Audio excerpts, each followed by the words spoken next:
ঢাকার জাতীয় বার্ন ইনস্টিটিউটের সামনের যে পরিস্থিতি সেটি আপনাদেরকে দেখানোর চেষ্টা করছি। এই মুহূর্তে কিন্তু এখনও অনেক স্বজনরা এখানে কিন্তু দাঁড়িয়ে রয়েছেন, উৎসুক জনতা দাঁড়িয়ে রয়েছেন। তারা বিশেষ করে স্বেচ্ছাসেবক যারা রয়েছে, আমি যেটি আপনাদেরকে বারবার জানাচ্ছিলাম, যেখানে কিন্তু অনেক মানুষ, আমরা দেখেছি যে বাংলাদেশের যে কোনো ক্রান্তি লগ্নে কিন্তু বাংলাদেশের যে সাধারণ মানুষ তারা ঝাঁপিয়ে পড়েন, সেই চিত্রের কিন্তু ব্যতিক্রম আজকেও হয়নি। এখানে কিন্তু স্বেচ্ছায় অনেকেই খাবার পানি বিতরণ করছেন, বিস্কিট বিতরণ করছেন। যারা এখানে স্বেচ্ছাশ্রম দিচ্ছেন তাদের জন্য, যারা এখানে আহতের স্বজনরা আসছেন তাদেরকে স্বাভাবিক রাখতে তারা কাজ করছেন। এই রাস্তার যে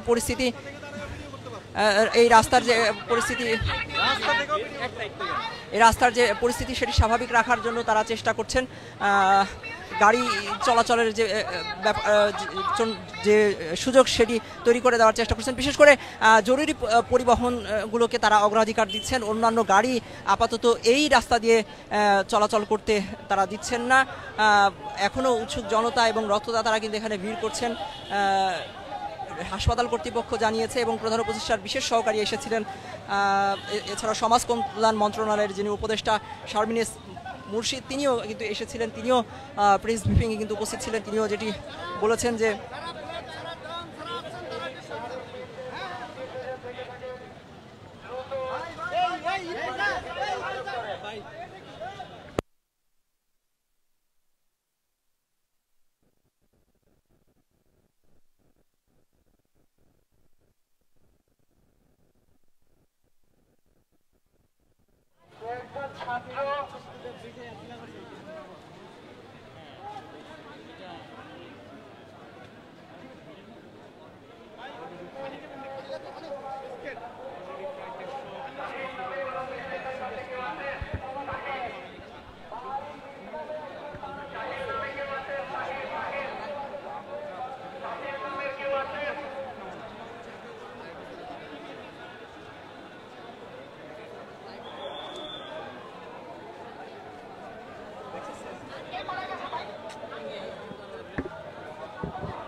দর্শক এখনও কিন্তু এখানে আহতদের যে স্বজনরা রয়েছেন তারা কিন্তু এখানে রয়েছেন, নিহত যারা স্বজনরা রয়েছেন তারা এখানে কিন্তু ভিড় করছেন। আমরা একটু কথা বলার চেষ্টা করি।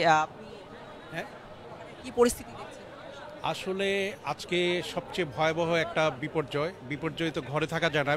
আমরা মোবাইলে যখন অন করেছি তখনই দেখতেছি যে অসংখ্য ছাত্রছাত্রী নিহত এবং আহত, অনেকে এখানে এই বার্ন ইউনিটে দগ্ধ অবস্থা আছে।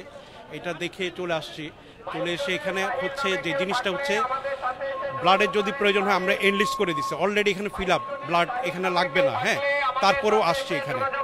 তো এই অবস্থায় থাকা যায় না বাসার মধ্যে আর কি। এটা আসলে আমাদের সবাইকে সম্মিলিতভাবে এই বিপর্যয় থেকে উত্তরণ করতে হবে। ইনশাল্লাহ আমাদের দেশ উত্তরণ হবে। তবে এটা একটা খুবই একটা ট্র্যাজেডি আমাদের জন্য। এরকম যেন ট্র্যাজেডি নেক্সটে না হয় সেদিকে সবাই লক্ষ্য রাখলে আমাদের মনে হয় ভালো হবে, সেটা আর কি। দর্শক আমরা আরও একজন সাধারণ জনতার সাথে কথা বলছিলাম। তিনি জানাচ্ছিলেন যে তিনি এই যে পরিস্থিতি, এই যে মর্মান্তিক দুর্ঘটনা, এই খবর পাওয়া মাত্রই তিনি আর ঘরে বসে থাকতে পারেননি, রক্ত দেওয়ার জন্য এখানে ছুটে এসেছেন। যেহেতু এই মুহূর্তে রক্তের প্রয়োজন হচ্ছে না, যেই চাহিদা রয়েছে সেই চাহিদা পূর্ণ হয়ে গেছে, সে কারণে তিনি তারপরেও তিনি ছুটে এসেছেন যদি প্রয়োজন হয়।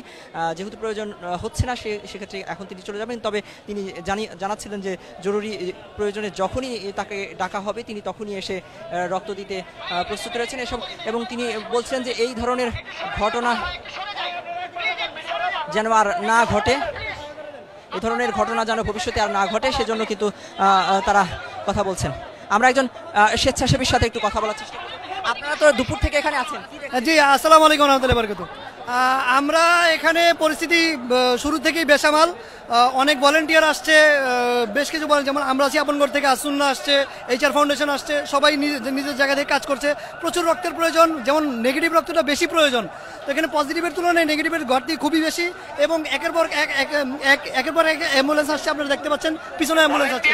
তো সবার কাছে শর্ট সময় দোয়া চাই, সকলে যার জায়গাতে দোয়া করবেন। আসসালামু আলাইকুম। আমরা হাসপাতাল কর্তৃপক্ষের কাছ থেকে যেটা জানতে পেরেছি যে এখন তো রক্তের প্রয়োজন হচ্ছে না, আপাতত তারা রক্তদাতাদের ভিড় জমাতে নিষেধ করছেন, সেক্ষেত্রে আপনারা কি করছেন? জি, আসলে রক্তের প্রয়োজনীয়তা হসপিটাল থেকে অনেক বলা হয়েছে, কিন্তু আমরা এখনো নিশ্চিতভাবে বলতে পারছি না যে রক্ত কতটুকু কাভার দিতে পারে, কিন্তু এখানে ব্লাড ব্যাংক যতটুকু আছে সেটা কাভার হয়ে গেছে, এখানে আর রক্ত নেওয়ার মতো পরিস্থিতি নাই। সবার রক্তের যেই যারা রক্ত দিতে আসছেন স্বেচ্ছায় তাদের রক্তের গ্রুপ রাখা হচ্ছে, তাদের নাম রাখা হচ্ছে, ফোন নাম্বার রাখা হচ্ছে, সেটা কালেকশন করে পরবর্তী প্রয়োজনে পরবর্তী 24 ঘন্টা বা যেই সময় প্রয়োজন হবে তাদেরকে ফোন দেওয়া হবে, ফোন দেওয়ার মাধ্যমে তারা পরবর্তী এসে আমাদের সাথে যোগাযোগ করবে। এখানে যে যে স্বেচ্ছাসেবী যারা রক্ত যোগাযোগ করতে অ্যাড্রেস দিয়েছে তারা যোগাযোগ করার পরে সেইভাবে তাদেরকে যোগাযোগ করে আনা হবে পরবর্তী রক্তদানের জন্য ইনশাআল্লাহ। হ্যাঁ, এই উৎসুক জনতা খুবই এই উৎসুক জনতা শুধু এখানে নয়, এই উৎসুক জনতার ভিড়, আপনার যে প্রশ্নটা লাস্ট ছিল সেই প্রশ্নটা অনেক সুন্দর ছিল, যেমন উৎসুক জনতা আমাদের এখানেই নয়, শুধু পুরো বাংলাদেশেই আমরা দেখতে পারি এরকম কোনো ট্র্যাজেডি হলে উৎসুক জনতার একটা ভিড় লেগে যায়, যা অযথা, কোনো প্রয়োজন নেই। তারা যখন এখানে ভিড় করে, আজকে উত্তরায় আমরা দেখতে পেয়েছি শুরু থেকেই যে যাদের দরকার ছিল না তারাও আগুন দেখতে চলে গিয়েছে, কিন্তু এটা কোনো প্রয়োজনই ছিল না। সো হেল্পিং হ্যান্ড কিন্তু অনেক ছিল, কিন্তু কাজ করার মতো লোক খুব কম ছিল, এটা একটা বড় একটা সমস্যা আমাদের দেশের জন্য। তো আমরা বলবো যারা উৎসুক জনতা রয়েছে তারা যেন এই ধরনের সমস্যা কোনো ট্র্যাজেডিতে সৃষ্টি না করে। আসসালামু আলাইকুম রহমতুল্লাহি ওয়া বারাকাতুহু। আমরা স্বেচ্ছাসেবীদের সাথে কথা বলছিলাম, এই মুহূর্তে যদি একটু দেখানোর চেষ্টা করি, এখানে কিন্তু স্বেচ্ছায় বিনামূল্যে পানি বিতরণ করছেন কিছু মানুষ, বিস্কিট বিতরণ করছেন কিছু মানুষ, এখানে খাবার বিতরণ করছেন, বিস্কিট। তারা পুরো এই এলাকায় যারা স্বেচ্ছাসেবা প্রদান করছেন, স্বেচ্ছায় যারা সেবা দিচ্ছেন তাদের জন্য পর্যাপ্ত পানি বিস্কিট কিন্তু দিচ্ছেন।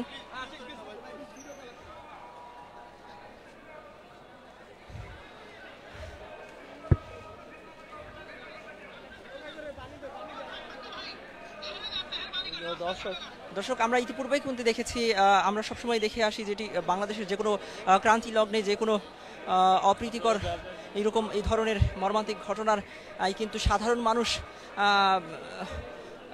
ঝাঁপিয়ে পড়েন, সেই চিত্র কিন্তু আজকের যে দুর্ঘটনা, অর্থাৎ উত্তরায় মাইলস্টোন স্কুল অ্যান্ড কলেজের বিমান বিধ্বস্তের যে ঘটনা, সেই ঘটনারও কিন্তু তার ব্যতিক্রম নয়। তবে এক্ষেত্রে একটু সাবধানতা অবলম্বন করার কথা বলছেন যারা সচেতন নাগরিক রয়েছেন, যারা সচেতন মানুষ রয়েছেন। বিশেষ করে চিকিৎসকরা বলছেন যে উৎসুক জনতা যেভাবে ভিড় জমাচ্ছেন, এক্ষেত্রে পরিবহন সেবা বিঘ্নিত হচ্ছে, পাশাপাশি রোগীদের আনা নেওয়ার ক্ষেত্রে